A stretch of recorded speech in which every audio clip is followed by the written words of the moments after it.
प्यारे बाबा हमें कहते हैं कि ये जो पढ़ाई है ये सोर्स ऑफ इनकम है, और बाबा कहते हैं इस पढ़ाई को अच्छी रीति पढ़ो।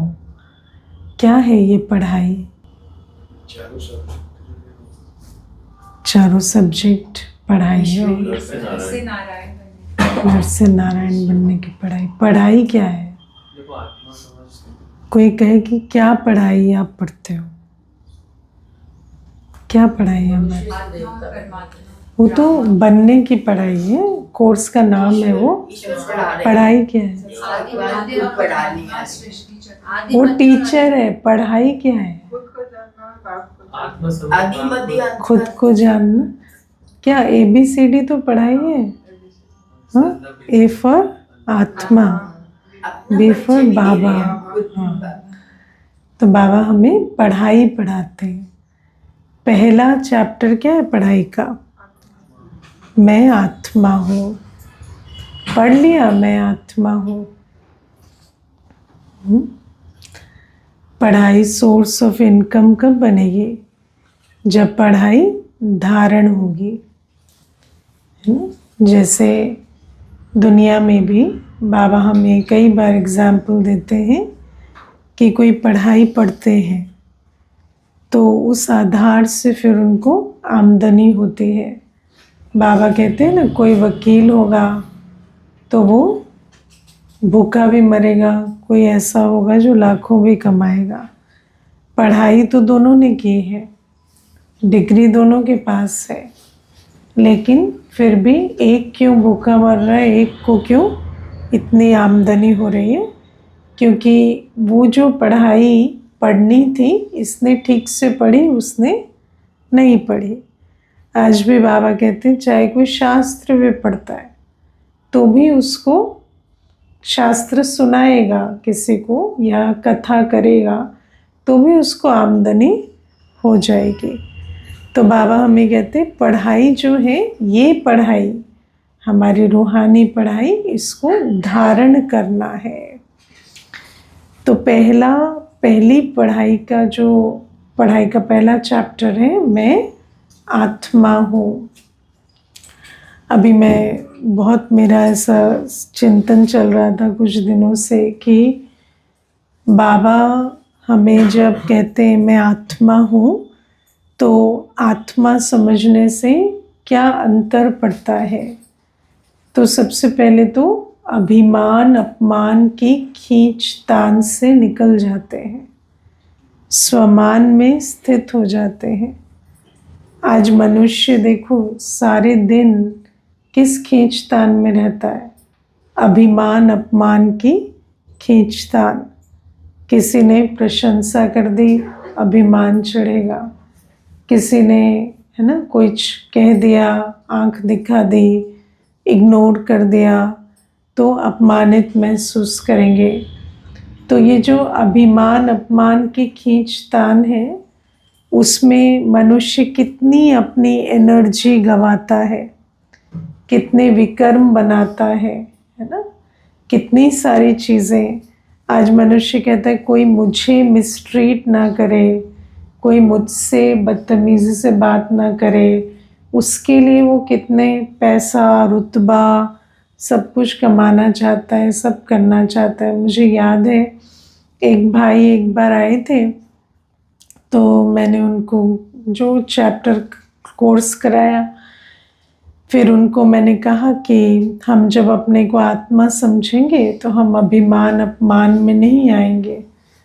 तो वो कहते हैं कि हाँ ये तो अच्छी बात है, लेकिन फिर फ़ायदा क्या हुआ इतना जो हमने, है ना, जो भी आज 10 लोग हमारे सामने सर झुकाते हैं इसी के लिए तो हमने इतनी मेहनत की।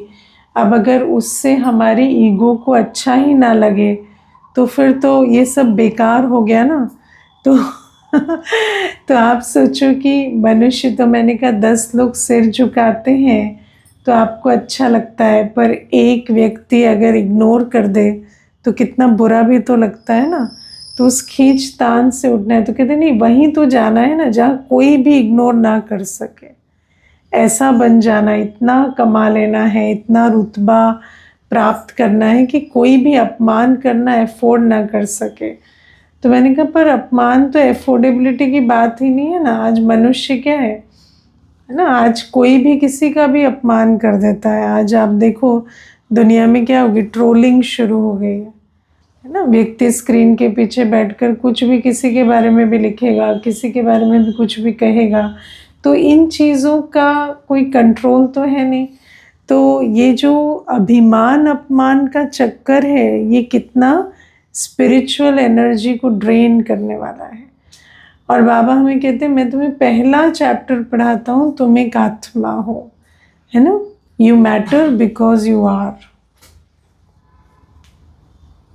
चाहे कोई तुम्हें समझे या ना समझे, या जाने या ना जाने, या तुम्हें सम्मान दे या ना दे, तुम हो तो तुम आत्मा हो, और तुम बाबा के बच्चे हो, और यही तुम्हारी वर्थ है। और इसको कोई छीन नहीं सकता, इसको कोई तुमसे ले नहीं सकता। लेकिन क्या इस बात को हम धारण करते हैं? क्योंकि कमाई कब होगी? जब हम हर एक को शुभ भावना शुभकामना देंगे, सम्मान से व्यवहार करेंगे। लेकिन जो स्वमान में रहेगा वही सम्मान दे। वरना क्या होता है, अभी अभी सम्मान देते हैं, अभी अभी अपमान कर देते हैं। अभी अभी बहुत प्यार से बात करेंगे, फिर सामने वाला आपसे प्यार से बात नहीं कर रहा, तो आप कहीं मैं आपसे प्यार से बात करूँ, आप क्यों नहीं कर रहे? तो फिर आपके साथ, फिर उसके साथ खिटखिट करना शुरू कर देंगे। तो कमाई कहाँ हुई? कमाई थोड़ी होती है। तो बाबा हमें इसलिए कहते हैं कि मैं तुम्हें वो पढ़ाई पढ़ाता हूँ जिससे तुम 21 जन्मों की कमाई करते हो। और 21 जन्म हम सुख कब रहेंगे? जब इस समय 21 जन्मों की कमाई करेंगे। और सबसे पहली चीज़ है हमेशा आत्म अभिमानी स्थिति में शांत सुख स्वरूप रहना। ये समझना कि हर एक व्यक्ति जो भी कर रहा है वो अपने संस्कारों के वश कर रहा है, वो आपके साथ कुछ नहीं कर रहा है ना। उसको पता नहीं चलता है ना। कई बार मनुष्य समझता है कि अभी मुझे कोई कह रहे थे कि अगर हम इस चीज़ का ऑब्जेक्शन नहीं करेंगे, कोई हमारे साथ ठीक से व्यवहार नहीं कर रहा, अगर हम उसके साथ दुर्व्यवहार नहीं करेंगे, उसको पाठ नहीं पढ़ाएंगे, तो दूसरों के साथ भी करेगा। तो मैंने कहा अगर संस्कार परिवर्तन करना इतना सहज होता तो फिर तो इतना लॉ, इतनी पुलिस, इतना सब कुछ बना हुआ है, तो व्यक्ति का संस्कार बदल जाता ना। पर संस्कार परिवर्तन इतना सहज नहीं होता। जिसको जो करना है वही करेगा। आपको क्या करना है आप ये सोचो, आपको क्या करना है, क्या बनना है। किसी को पढ़ाना, किसी को सिखाना, किसी को बनाना, उसके चक्कर में भी अपना विकर्म ना बने। किसी को हम पढ़ाना, सिखाना, किसी को समझाना भी चाहते हैं, तो उसमें हमें क्या ध्यान रखना है कि पहले मैं अपने श्रेष्ठ स्थिति में, श्रेष्ठ कर्मों में रहूं। क्योंकि जो विकर्म का खाता मैं बनाऊंगी उसका तो भुगतान मुझे करना पड़ेगा। तो बाबा हमें कहते हैं कि ये जो एक एक पाठ है ये आत्मा को पढ़ना है। और हम पढ़ते हैं लेकिन थियोरी से कोई काम नहीं होता है ना। हमें आत्मा, पहले तो आत्म अभिमानी स्थिति का अभ्यास करते हैं, तो अभ्यास नहीं होगा तो आत्मिक स्थिति की धारणा नहीं होगी। तो बाबा हमें कहते हैं कि पहला पाठ है ना, जो पाठ ठीक से पढ़ेंगे उनको 21 जन्मों की कमाई होगी। दूसरा पाठ क्या है? हाँ, बाबा। तो मेरा बाबा सुप्रीम बाप, सुप्रीम टीचर, सुप्रीम सतगुरु है। तो मैं बालक सो मालिक हूँ। जो बाबा के अंदर जो पढ़ाई, जो पालना, जो वरदान बाबा दे रहे हैं, जिससे झोली भर रहे हैं, मैं उन सब वरदानों की, पढ़ाई की, खजानों की, सबकी क्या हूँ, मास्टर हूँ, मास्टर सागर हूँ। तो इसको भी जैसे अंदर अच्छी रीति धारण करना होता है। बाबा का जो, बाबा के अंदर भी तो मन बुद्धि संस्कार है ना, बाबा में भी तो गुण और शक्तियाँ हैं। तो मैं बाबा के गुण और शक्तियों में मास्टर सागर हूँ। बाबा का जैसा बाबा का संकल्प वैसा मेरा, जो बाबा की बुद्धि में ज्ञान है वो मेरी बुद्धि में, और जो बाबा का संस्कार कल्याण करने का, बाबा का संस्कार क्या है, विश्व कल्याणकारी। तो मेरा भी संस्कार क्या है, हर एक का कल्याण करना। इसको भी हमें अच्छी रीति धारण करना होगा, क्योंकि जब तक हमारे पास बाबा का परिचय नहीं था तो मानो मुझे पता भी चल गया मैं आत्मा हूँ, है ना, लेकिन मैं आत्मा कैसी हूँ। जैसे एक बच्चा पैदा होता है, आपने वो मोगली की कहानी सुनी है ना, तो उसमें बच्चा तो मनुष्य का है लेकिन वो जानवर जैसा कैसे बन जाता है, क्योंकि वो जानवरों को देखता है ना। तो मैं हूं तो आत्मा, लेकिन मैं किसे देख रही हूं, है ना। और आत्मा किसे देखेगी, जिसके साथ उसके संबंध है उसे देखेगी। अगर मैं समझती हूं कि मेरे संबंध पतित मनुष्यों के साथ है, तो मुझे अपना परिचय कहाँ से मिलेगा, उनसे मिलेगा। लौकिक में भी बच्चा अपने माता पिता, भाई बहन, बंधु, सखा, इन्हीं से तो परिचय लेता है ना। रेफरेंस पॉइंट, मेरी नेचर क्या है, मैं कैसा हूँ, उसका रेफरेंस पॉइंट क्या है। तो रेफरेंस पॉइंट तो वही लौकिक परिवार होता है ना।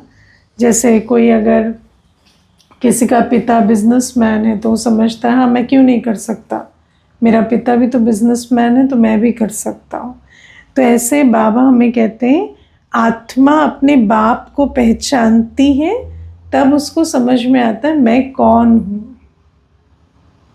तो मैं कौन हूँ, सिर्फ एक मैं कौन हूँ आत्मा से आंसर नहीं होता। मैं किसकी संतान हूँ, उसको पहचानने से हम अपने गुणों और शक्तियों को पहचान पाते हैं, उस गुण शक्ति स्वरूप में संपूर्ण रूपेण स्थित हो पाते हैं। तो बाबा हमें कहते हैं दूसरा पाठ भी अच्छे से पढ़ना है कि मैं कोई साधारण आत्मा नहीं हूँ, मैं परमात्मा संतान हूँ। मुझे रोज पढ़ाने वाला परम शिक्षक है। तो परम शिक्षक को पहचाना है कि अभी भी परम शिक्षक की पढ़ाई के ऊपर दुनियावी पढ़ाई को महत्व देते हैं। कलयुगी संस्कार, कलयुगी अनुभवों को, दुनियावी पढ़ाई को बाबा की पढ़ाई के ऊपर तो नहीं समझते। बाबा कहता है 5000 वर्ष का चक्र है, अभी सत्युग आना है, तो ऐसा ही समझकर चलते हैं। या कभी बुद्धि चलती है कि इतनी बार तो विनाश विनाश होता है, पर विनाश होता तो नहीं है, तो पता नहीं कब होगा। तो बाबा कहते हैं परम शिक्षक को जानकर उसके साथ संबंध में रहना है। तो बाबा हमें बाबा का परिचय भी कहते हैं कि धारण करना है कि मेरा सुप्रीम पिता, शिक्षक और सतगुरु कौन है। फिर बाबा कहते हैं ड्रामा का ज्ञान। ड्रामा का ज्ञान क्या है, आदि मध्य अंत का ज्ञान। मुझे याद है एक बार एक कुमार भाई आया था तो मुझे कहता मुझे पास्ट का बहुत थॉट चलता है। तो मैंने कहा क्यों सोचते हो इतना पास्ट के बारे में। तो बोलते क्या सोचूं फिर, है ना। तो अब आप सोचो कि जिसको पास्ट के अलावा कुछ पता ही नहीं वो क्या सोचेगा। प्रेजेंट में उसको कोई होप दिख नहीं रही है ना। जो भी रोज़ का वो अपना जितना उसको समझ है उतना कर रहा है, और फ्यूचर तो उसको पता ही नहीं ना। तो बाबा हमें कहते हैं कि जब ड्रामा का ज्ञान हमें मिलता है तो हमें भविष्य का ज्ञान मिल रहा है ना। मनुष्य किसके बारे में सोचेगा? या तो पास्ट के बारे में सोचेगा, प्रेजेंट के बारे में तो सोचने के लिए कुछ है नहीं। तो इसीलिए हम हमेशा क्या कर रहे हैं? पास्ट का सोच रहे हैं। तो बाबा हमें ड्रामा का ज्ञान देते हैं और बाबा हमें फ्यूचर के बारे में बताते हैं। और दुनिया में अगर फ्यूचर के बारे में सोचते भी हैं तो वो कोई बेहद में नहीं खड़े हैं ना, हद में खड़े हैं। तो हद में खड़े को फ्यूचर भी कैसा दिखता है? हद का फ्यूचर तो क्या है? विनाश है ना। बेहद का फ्यूचर सतयुग है। तो उसको फ्यूचर के बारे में सोचने से भी ज़्यादा चिंता होती है। इसीलिए तो मनुष्य इतना इंद्रिय सुखों में अपने आप को डुबो कर रखना चाहता है कि उसको ना पास्ट का चिंतन चले ना फ्यूचर का। तो बाबा हमें कहते हैं लेकिन ये तो यात्रा है ना, यात्रा में ड्राइव प्रेजेंट में करना होता है, लेकिन नज़र हमेशा सामने रखनी होती है। अगर आपको सामने का रास्ता दिखाई नहीं दे रहा तो आप ड्राइव कैसे करेंगे? आपकी तो मंजिल पर नज़र होगी तब तो ड्राइव करेंगे।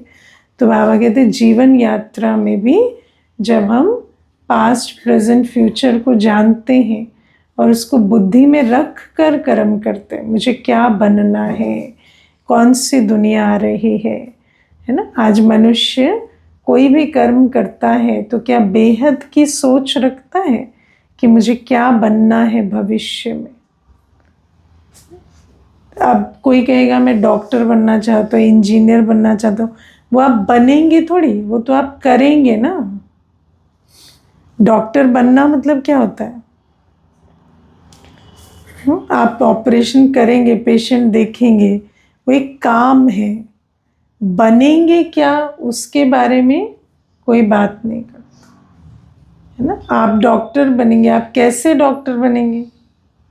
काइंड हार्टेड, ऑनेस्ट, डिसिप्लिन्ड या करप्ट या कैसे, उसके बारे में कोई बात नहीं करता। तो बाबा हमें इसीलिए समझाते हैं कि हम क्या बनना चाहते हैं। मैं एक आत्मा हूँ, मेरा भविष्य क्या है, मुझे कैसे संस्कार बनाने हैं, कैसी दुनिया में जाना है, उस लक्ष्य को रखकर मुझे आज कर्म करने। और वो पास्ट प्रेजेंट, और फिर मानो मेरा लक्ष्य भी कुछ है, पर अगर ड्रामा के साथ है ना, बाबा कहते हैं कि समय, भाग्य और भगवान तीनों इकट्ठे काम करने चाहिए ना। अगर मैंने पुरुषार्थ किया भी पर समय नहीं है देवता बनने का तो बन थोड़ी सकते। तो बाबा इसीलिए कहते हैं कि ड्रामा का ज्ञान होना बहुत आवश्यक है। तो ये भी ज्ञान है जिसको हमें धारण करना है। तो हम अपने आप से पूछें, हम पढ़ाई पढ़ रहे हैं, अब इस ज्ञान को धारण करने की विधि क्या है? रोज़ मुरली सुनो, पहली ज्ञान के सब्जेक्ट, दूसरा याद में बैठो, है ना। क्योंकि जो हम सुनते हैं उसको आपको साइलेंस में बैठकर बुद्धि में धारण करना होगा। जब हम बुद्धि में धारण करेंगे तो जीवन में धारण करेंगे। तो जो हम सुनते हैं वो एक कान से सुनकर दूसरे से निकल ना जाए, उसके लिए योग चाहिए। ठीक है। फिर तीसरा धारणा, फिर उसको प्रैक्टिकल लाइफ में हमारे चित्र चरित्र में दिखाई दे कि इनकी बुद्धि में ये ज्ञान है ना। मनुष्य, बहुत अच्छी कहावत है, it doesn't matter what you believe, what matters is how you behave, है ना। तो वो जो बिलीफ है वो है क्लास में हम सुनते हैं, लेकिन धारणा की सब्जेक्ट जो है, आप क्या बिलीव करते हो, कितना बिहेवियर में आ रहा है। मैं एक आत्मा हूँ और मैं निर्भय नहीं हूँ, निर्वैर नहीं हूँ, निश्चिंत नहीं हूँ, तो फिर मुझे आत्मा का ज्ञान थोड़ी समझ में आए। तो बाबा हमें कहते हैं कि धारण भी करना पड़े, और फिर अन्यों को भी अगर हम शेयर नहीं करते, अगर हम ये ज्ञान सब तक पहुँचे, उसके लिए हमारा ओना नहीं है, तो इसका मतलब हमारे को ज्ञान का महत्व नहीं है। जो सेवा नहीं करते तो समझ में आता है कि ये कुछ समझा नहीं है ना, क्योंकि ये तो मनुष्य की नेचर है। जिस चीज़ से आपको फायदा होता है आप चाहते हैं दूसरों को भी हो, ठीक है ना। तो ये बाबा हमें समझाते। तो हम देखें कि हम पढ़ाई कैसी पढ़ रहे हैं। 21 जन्मों का भाग्य इसी पढ़ाई से बन रहा है। Knowledge is the source of income. जो जितना पढ़ेगा, जैसा पढ़ेगा, उतना पाएगा। फिर प्यारे बाबा आज हम कहते तुम्हारे योग में बहुत ताकत है, ठीक है। और योग में रहकर किसी को भोजन बनाकर खिलाएंगे तो उसकी बुद्धि इस तरफ खींचेगी, ठीक है। योग में रहकर आप किसी को 2 शब्द भी कहेंगे तो उसको तीर लगेगा। योग में रहकर आप अगर किसी को ज्ञान भी सुनाएंगे तो भी उसको तीर लगेगा। योग में रहकर दृष्टि देंगे तो भी उस आत्मा को अनुभूति होगी। योग में रहकर किसी को भोजन खिलाएंगे तो भी उसकी बुद्धि इस तरफ ज्ञान की तरफ खींचेगी। योग में बहुत ताकत है, लेकिन योग का बल इतना जमा है। हमारे योग में बहुत ताकत है। और अगर आप देखें कि मेजॉरिटी जो अच्छे ब्राह्मण जन्म लिए वो भोग से जन्म लेते हैं। भोग से, टोली से उनकी बुद्धि का ताला खुलता है ना। अच्छे बच्चे, आप शिवानी बहन भी अपनी कहानी क्या सुनाती कि बुद्धि विपरीत थी, लेकिन माँ जो थी वो ज्ञान में थी और बहुत याद में, बाबा की याद में भोजन बनाकर भोग लगाकर खिलाती थी। तो उसी से तो बुद्धि नरम हुई ना। बुद्धि नरम होती है योग युक्त भोजन से। तो यही सबसे बड़ी विधि है, योग युक्त वाणी से, योग युक्त भोजन से, योग युक्त दृष्टि से। कई ऐसे हैं जो ये अनुभव सुनाते हैं कि हमें किसी की दृष्टि से हमारा पाठ खुला। हम फला सेंटर गए थे, यहाँ गए थे, या जो भी, जिसके भी, कभी ट्रेन में कोई भाई मिले थे, कोई है ना दीदी मिले थे, फिर उनसे दृष्टि ली तो वहाँ से हमारे को खींच हुई कि हम सेंटर जाएं, हम वहाँ से सुने ज्ञान। तो ये जो योग में ताकत होती है। अब आप देखो, हम लोग यहाँ पर आजकल तो योग की पावर के बारे में भी ज़्यादा बात नहीं होती है ना। आजकल क्या कहने लगे, थॉट पावर, है ना। लेकिन थॉट पावर भी कब होगी, जब योगी होगा ना कोई। सिर्फ सोचने से तो नहीं होगा। अगर आत्मा में प्योरिटी नहीं है, आत्मा में योग बल नहीं है, तो हमारी थॉट किसी काम की नहीं। लेकिन थॉट पावर के बारे में, थॉट पावर बहुत बड़ी पावर है, लेकिन जब योगी आत्मा है तो थॉट पावर काम करते हैं। क्योंकि जो भोगी आत्मा है वो तो एक थॉट कॉन्शियसली क्रिएट करती है, तो 50,000 थॉट अनकॉन्शियसली क्रिएट करती है जो उसके ऑपोजिट होते हैं, है ना। मुझे अभी एक कोई बता रहे थे, कहते कि मुझे सारे दिन कोई भी काम कर रहे हो तो मुझे ये बिगड़ जाएगा, यहाँ मर जाएंगे, यहाँ एक्सीडेंट हो जाएगा, यहाँ ऐसे हो जाएगा, यही चलता रहता है। और फिर थोड़ी देर बाद कहते हैं मैं तो बहुत एफर्मेशंस करता हूँ आजकल, I am a peaceful soul, I am a loveful soul. तो मैंने कहा बहुत माना, कितना कर लेंगे आप? 2 मिनट, 3 मिनट, आधा घंटा, 24 घंटा क्या कर रहे हैं आप, है ना। तो इसीलिए योग बल जो है, योग बल तब होगा जब हम निरंतर आत्म अभिमानी होंगे। योग की विधि क्या है? अपने को आत्मा समझ बाबा को याद करो। तो आत्म अभिमानी स्थिति का अभ्यास हो, बुद्धि बाबा की तरफ हो, स्वचिंतन में बाबा की याद में व्यस्त हो, तब जाकर कहेंगे कि आत्मा में योग बल है। और आत्मा में जो योग बल है उससे बाबा कहते किसी को भी तीर लगेगा। भोजन भी बनाकर खिलाओगे तो तीर लगेगा, है ना। हम भी भाई भोजन बनाकर खिलाए तो हमारी बुद्धि नरम हुई, नहीं तो हम बहुत बहस करते थे है ना। तो भोजन से ही सारी बुद्धि नरम होती है। मुझे याद है एक माता बहुत समय से ज्ञान में चलती थी, तो फिर एक बार कहती कि बेटा जो है आजकल बिल्कुल बात नहीं मानता। तो मैंने उसको कहा आप भोग लगाते हो घर में? बोलती हाँ दीदी, क्यों नहीं लगाते हैं, बाबा के जो नियम है वो तो हम करते ही हैं। तो मैंने कहा नहीं, बाबा की याद में अच्छे से भोजन बनाते हो, यो भोग लगाते हो? तो कहती इतना अटेंशन तो नहीं देते। तो मतलब ठीक है, गीत चला लिया याद में। मैंने कहा नहीं, भोजन बनाते समय थोड़ा अटेंशन दो। और आपका बेटा जो है वो घर में खाता है, ये सबसे अच्छी बात है।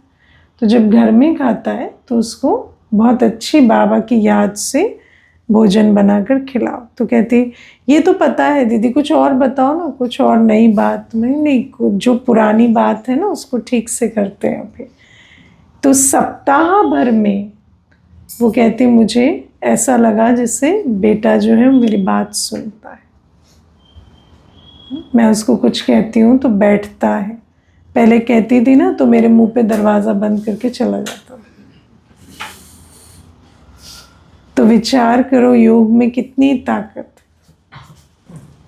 लेकिन हम उसको प्रयोग नहीं करते। इसलिए तो बाबा कहते हैं ना, प्रयोग करो।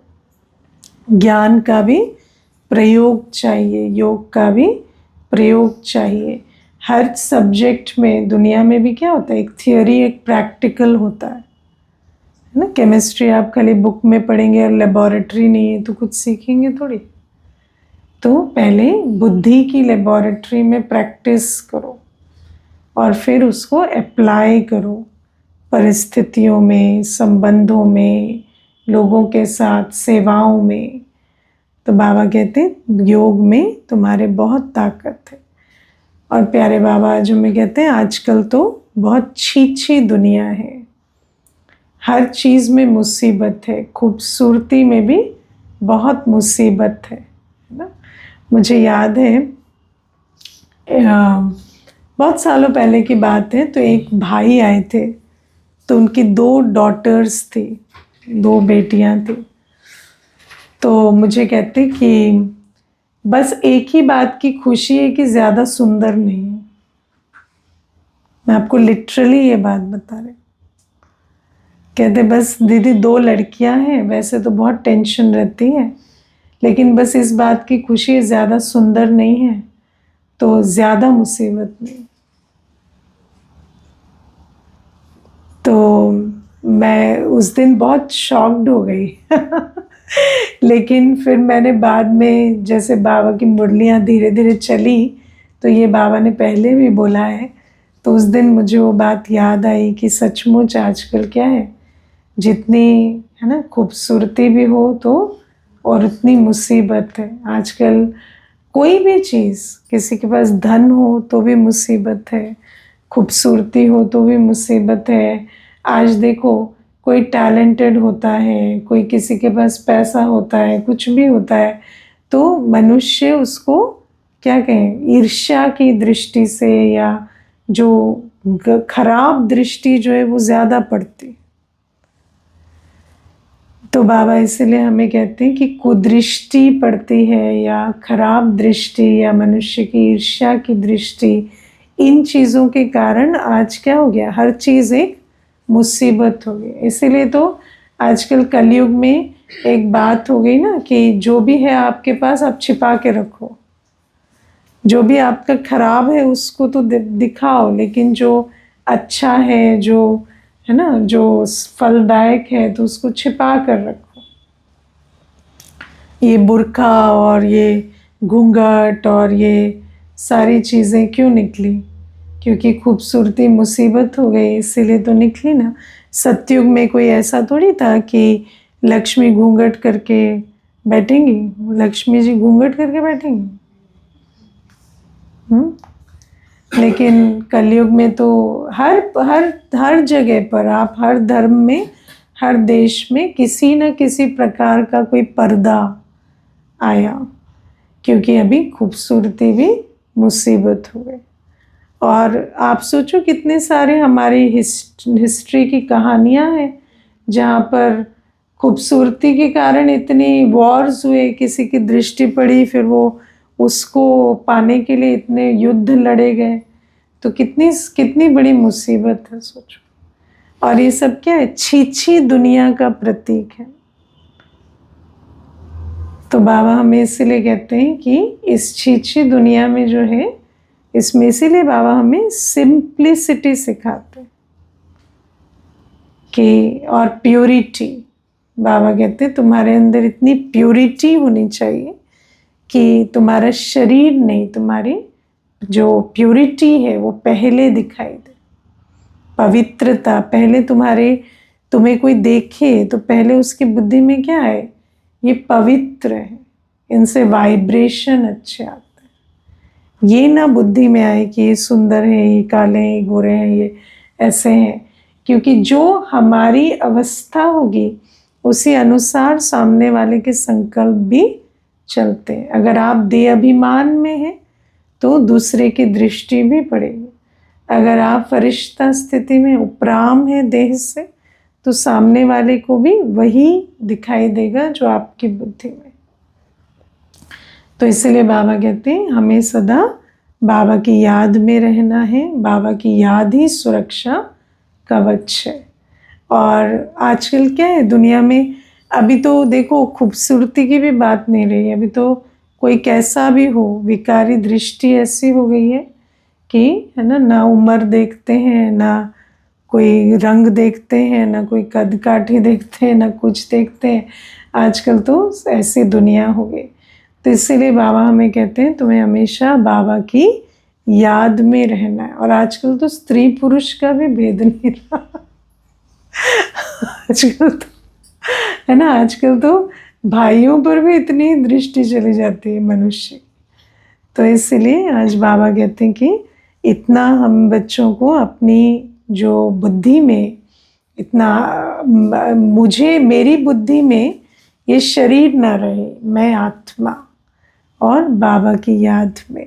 और ऐसे कई इंसिडेंट्स हुए। मुझे एक बार याद है, एक बहन का अनुभव मैं पढ़ रही थी या सुन रही थी, कुछ ऐसा कि जब विदेशों में सेंटर्स खुले तो क्या होता है कि कोई एक दो ऐसे ही होते हैं ना, कोई बहुत बड़ा परिवार तो नहीं जाते। तो जिन्होंने जो सेंटर्स खुलते हैं विदेशों में तो मोस्टली निमंत्रण पे खुलते हैं। जैसे कोई ज्ञान में चलने वाले होते हैं वो निमंत्रण देते हैं कि आप आएँ, यहाँ रहें, सेंटर खोलें। तो एक बहन या दो बहन जाते हैं।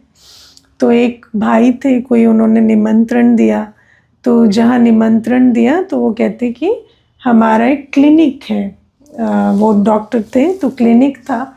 तो कहते शाम को 5 बजे क्लिनिक बंद हो जाता है, तो उसी क्लिनिक में 5 बजे के बाद आप क्लास करा सकते हैं।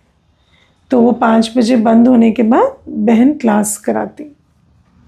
तो एक भाई जो था कोई लोकल, तो वो पहले दिन आया, फिर दूसरे दिन आया, फिर तीसरे दिन आया, और वो ना बात करते रहे और बहन के साइड में देखता रहे, जैसे बात भी कर रहे हैं और ऐसे बात कर रहे हैं जैसे साइड में भी देख रहा है। फिर भी बहन अपना कोर्स करा रही है। तो चौथे दिन वो उस बहन को कहता है कि ये जो आपके साथ रोज़ जो बैठते हैं वो आज नहीं है ना, तो मैं आपको आज एक बात बताता हूँ। तो मैं जब पहले दिन यहाँ आया था तो मैं अच्छे संकल्पों से नहीं आया था, लेकिन जब क्योंकि आपके साथ कॉन्स्टेंटली वो बैठे थे तो इसीलिए मैं फिर सुनने लगा। तो सुनते सुनते 3 दिन में मुझे बहुत गिल्ट हुआ कि मैं ऐसे संकल्पों के साथ आया। तो आज मैं आपको बता दिया, क्योंकि अब इसके आगे हम कोर्स करेंगे तो मुझे मेरे मन पे बोझ नहीं चाहिए। फिर कहता जो साथ में बैठते हैं वो कहाँ है आज? तो कहते कोई नहीं बैठते हैं यहाँ। तो कहते नहीं बैठते हैं। फिर बहुत जो डिस्कशन के बाद ब्रह्मा बाबा का चित्र जब उस बहन ने दिखाया तो कहते यही तो बैठते थे आपके साथ 3 दिन। तो ये प्रैक्टिकल जो अनुभव की बात। तो बाबा इसलिए हमें कहते हैं कि ये जो योग युक्त जब हम रहते हैं तो हमारे को, क्योंकि देखो बाबा के बच्चों को तो सेवा के क्षेत्र में जाना है ना, तो बाबा कहते हैं तुम अपनी अवस्था से, अपनी दृष्टि से, वृत्ति से अन्यों के संकल्पों को, वृत्ति को परिवर्तन कर सको, इतना योग बल में स्थित रहना है। फिर प्यारे बाबा आज कहते हैं कि हमारे अंदर कैरेक्टर्स भी अच्छे होने चाहिए, सिर्फ पढ़ाई नहीं। जैसे हमने समझा ना कि क्या हम बिलीव करते हैं वो तो ठीक है, आत्मा का ज्ञान है, परमात्मा का, सृष्टि चक्र का, पर अगर छोटे छोटे कैरेक्टर्स में भी हमारे कैरेक्टर फ्लॉज दिखते हैं, जैसे आज बाबा कहते हैं समय से क्लास ना आना, मुरली मिस करना, है ना। अब विचार करो, आप स्कूल जाते थे, आपको कभी समय के बाद अलाउ करते थे? किसके स्कूल में अलाउ होता था? घंटी बज गई, फिर आप गए तो आपको गेट खोल के अंदर जाने देंगे? होता था? नहीं। 10 साल, 13 साल, 10+3, 13 साल आप समय से गए स्कूल, कभी लेट हुए? क्यों? क्योंकि मालूम है कि वहाँ एंट्री नहीं मिलेगी। और वो क्या है, उस स्कूल से आपको क्या मिला? शरीर निर्वाह का थोड़ा बहुत साधन। और बाबा कहते यहाँ परम शिक्षक बैठकर पढ़ाते और कई बच्चे लेट हो जाते। तो देर से आना, बाबा के बैठने के बाद आना, ये सब भी इंसल्ट है। बाबा कहते हैं, आज तो पूरा इंसल्ट वर्ड बाबा ने यूज़ किया। तो इतना अगर हम नहीं समझ पाते तो फिर विचार करो हम क्या देवता बनेंगे। अगर हम मुरली मिस करते हैं, रोज़ नहीं पढ़ पाते। ऐसे भी बच्चे स्कूलों में, कॉलेजों में तो इनके 100% अटेंडेंस होते है ना। और अगर हमारी 100% अटेंडेंस नहीं है तो फिर हम क्या देवता बनेंगे। मुझे एक बार एक बहन ने पूछा, हम आप लोगों के साथ तो आएंगे ना, हम राजधानी में तो आएंगे, हम ऐसे आएंगे वैसे आएंगे, तो क्लास तक नहीं आती थी तो क्या बोलेंगे उनको? हम तो शुभ ही बोलेंगे ना, हम ऐसे थोड़ी बोलेंगे कि नहीं आप नहीं आएंगे, है ना। लेकिन हम तो शुभ बोलेंगे, हाँ जी क्यों नहीं आएंगे, आप साथ में ही आएंगे। लेकिन चलन देखो तो स्वयं को स्वयं मालूम पड़ना चाहिए। अगर हम अटेंडेंस भी नहीं रख पा रहे हैं, अगर हम पंक्चुअल भी नहीं हो पा रहे हैं, तो हम देवता कैसे बनेंगे? इतना तो बच्चों में भी होता है, छोटे बच्चे भी रेगुलर और पंक्चुअल होते हैं, है ना। ऑनलाइन भी बैठते हैं, ना कोई कायदा है, ना कोई ना वीडियो बंद करके। देवता बनेंगे आप? सत्युग आएंगे, है ना। तो किसी को इंडिविजुअली तो नहीं बोल सकते, लेकिन ये सब चीज़ें जो हैं ये समझने की है। क्योंकि अगर लक्ष्य के हिसाब से लक्षण नहीं है तो यहाँ तो स्वयं बनना बनाना है ना। अपने आप को स्वयं देखकर, बाबा कई बार कहते हैं ना कि बाबा से पूछेंगे तो बाबा बता देंगे, लेकिन बाबा से पूछना माना स्वयं को जान नहीं पा रहे हैं क्या। तो बाबा कहते हैं इतना हमारे अंदर कैरेक्टर की जो बाबा कहते पढ़ाई जो पढ़ रहे हैं, एम ऑब्जेक्ट रख रहे हैं, उस हिसाब से हमारे अभी कैरेक्टर भी दिखाई देने चाहिए। अगर हमारे चाल चलन ऐसे फिजिकल डिसिप्लिन भी नहीं है तो रहम दिली और ये वो तो बहुत दूर की बात। ठीक है। ओम शांति।